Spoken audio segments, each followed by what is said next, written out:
السلام عليكم ورحمة الله وبركاته. آد باني سلام خيارتا لما أريد ربنا كاين هذا صدق حسبي الصومال كشري قبل كمين صورة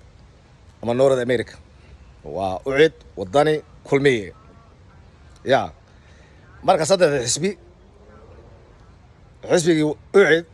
يا حسبي أعد حفيز بكويش مقالة مينيابوليس بين صورة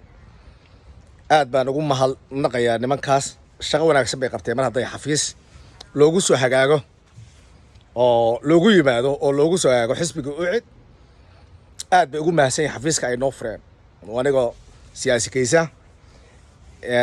labada xisbi oo kale oo kulmiye iyo wadani waxaan aan leenahay waa inay ku daydaan xisbiga ucid oo ay furtaan xafiis loogu soo hagaago sababta wadani iyo kulmiye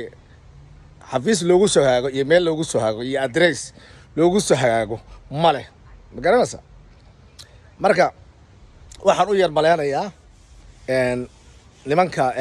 shaqaalaha North America ee ucdiyo waxa leenahay kulmiye iyo wadani shaqaalaha ka yara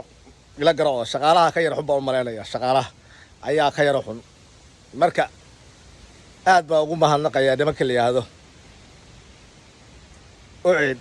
nimanka u jooga North America ama Minneapolis ama Minnesota aad baa ugu mahadnaqaya sababtoo ah the community ay xafiis u fureen loogu yimaado ay u fureen magaranaysa